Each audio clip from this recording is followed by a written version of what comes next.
నమస్తే, నేను మీ Teja. America Iran యుద్ధ నేపథ్యంలో ఒక పక్క ఇరాన్ చర్చలు కావాలంటూనే అమెరికాని చావు దెబ్బగొట్టు.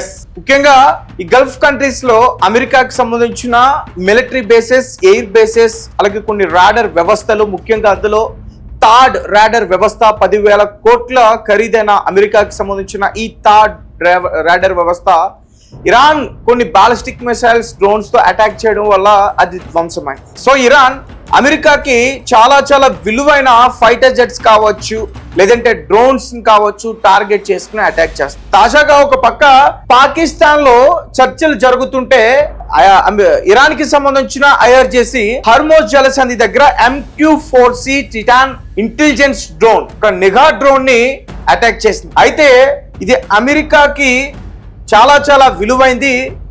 ఇది 200 మిలియన్ అంటే 1600 కోట్లతో దీన్ని తయారు చేశారు.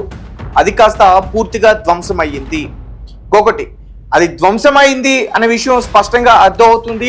దాని సిగ్నల్స్ కూడా కట్ అయిపోయాయి. దాని లాస్ట్ వీడియో క్లిప్ చూస్తే హర్మోజ్ జలసంధి దగ్గర జస్ట్ అట్లా సడన్ గా అది పడిపోతున్నట్టు కనిపించింది. తర్వాత సిగ్నల్స్ కట్ అయిపోయి తర్వాత అది ఏమైంది ఏంటి అనేది కూడా తెలియదు. ఒక పక్క ఇరాన్ కి సంబంధించిన IRGC కూడా దానిపైన ఎటువంటి నివేదిక బయటికి విడుదల చేయలేదు. అలాగే అమెరికాకు సంబంధించిన పెంటాగాన్ డిఫెన్స్ సిస్టమ్ కూడా ఎటువంటి విధంగా అది పోయింది అనే ఒక ధృవీకరణ కూడా చేయలే.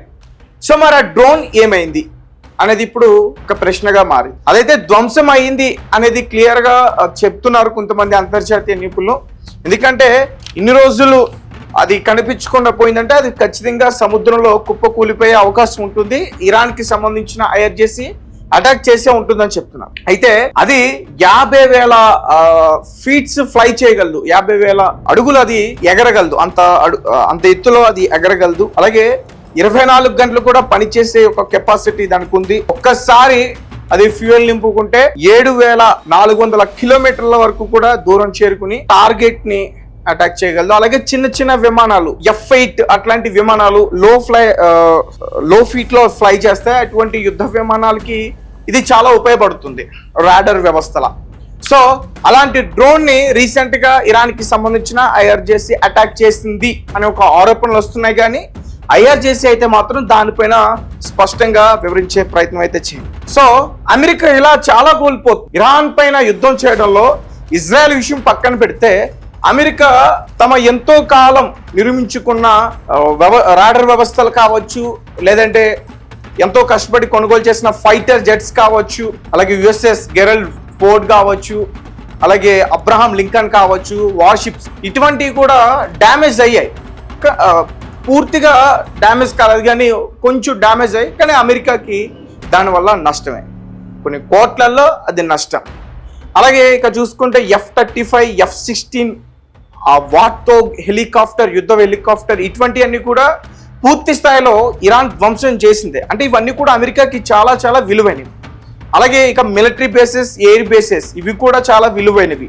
గల్ఫ్ కంట్రీస్ లో నిర్మించుకున్న అమెరికా వాటిని కూడా పూర్తి స్థాయిలో ధ్వంసం చేసింది.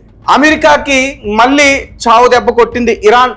ఒక పక్క చర్చలు జరుపుతూనే ఇంకో పక్క అమెరికాకి సంబంధించిన ఈ డ్రోన్ ఏదైతే ఉందో MQ-4C టైటాన్ నిఘా డ్రోన్, ఇది పర్షియన్ గల్ఫ్ ప్రాంతంలో అదృశ్యమైంది. అలాగే అమెరికా ఇరాన్ మధ్య కాల్పుల విరామణ ఒప్పందం కుదిరిన కేవలం 2 రోజులకే ఈ ఘటన జరగడం అంతర్జాతీయంగా కలకలం రేపుతుంది. హర్మోజ్ జలసంధిపై ప్రయాణిస్తున్న సమయంలో ఈ డ్రోన్ నుంచి అత్యవసర సంకేతాలు అందించినట్లుగా కూడా సమాచారం.